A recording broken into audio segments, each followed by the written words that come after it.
Today's reading is How Full is Your Bucket for kids. Felix was putting on one of his last blocks on his tower when his little sister came in. I want to build with you, she said. Felix scowled. Go away, you're too little. I'm big. Stay back, you'll knock it over. I can be very helpful. Go play with your baby toys, Anna. Thwack. Grandpa! Grandpa shook his head. Felix, you just dipped from your sister's bucket. Like everyone else, Anna has an invisible bucket. When it's empty, she feels bad. But when it's full, she feels great. Did you ever notice your own bucket? Invisible bucket? Sometimes Felix couldn't quite tell when his grandfather was joking. But the next morning when Felix woke up, there it was, a small gray bucket floating above his head. When Felix came down to have breakfast, his mom was in a hurry. I've got a meeting this morning and it's almost time to go. Anna, sit still. Felix slipped and cocoa wheat scattered across the floor. Felix, yelled his mom, you should have used the stool to reach that.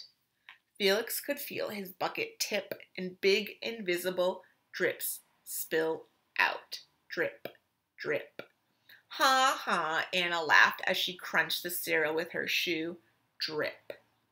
Get the broom and clean that up before you miss the bus, scowled Mom. With the school bus honking, Felix quickly swept the cocoa wheats and grabbed the last blueberry muffin. But before he could even take one bite, Buster jumped up and grabbed the muffin from his hand. Drip. Hey, look, Felix's new backpack. My baby brother has one just like it. Drip. Psst, Felix. Psst. Drip. Watch out, shrimp. Drip. It was still morning, and Felix could feel his bucket almost empty. As he watched his classmates walk into the room, he secretly hoped they would trip and fall. That's what it feels like when you have an empty bucket. Felix slumped into his seat and waited for something else bad to happen. Mrs. Bumpernickel walked slowly up to his desk and handed him a paper. He could hardly bear to look. Felix, you wrote a wonderful story. Would you please share it with the class? Felix grinned and felt a big drop land into his bucket. Drop. The class grew quiet.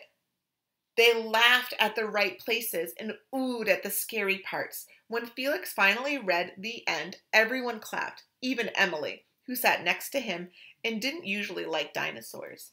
Felix felt a whole shower of drops land in his bucket. Maybe the day wouldn't be so bad after all. Plop, drop, plop, plink, drop. The Gigantosaurus Who Wanted a Pet by me, Felix. Drop. Team captains are Veronica and Felix. Drop. Nice cow. It's a dog. Well, nice colors there, Felix. Cool laser ant backpack, Felix. By afternoon, Felix's bucket was nearly full. At recess, when he looked around, Felix suddenly realized that his grandpa was right. Everyone else had a bucket too. Drop, drop. Let me help you. Here's your baseball catch. Drop. Thanks, dude. Drop. Hi, I'm Felix. First day? Yes, I'm Amir. Drop, drop. The strange thing was that for every drop he helped put in someone else's bucket, he felt another drop in his own bucket. When Felix burst in the door after school, he shouted, "You were right, Grandpa. I do have a bucket, and I understand how it works." Then he saw Anna's torn doll. Bad dog, he almost scowled. But then he thought, dogs might have invisible buckets too. Your doll will be okay, Anna, said Felix. Mom will fix her. Until then, do you want to help me build the tallest building in the world with my blocks? And so they did. The end. I hope at home we are all working on filling buckets and not emptying them.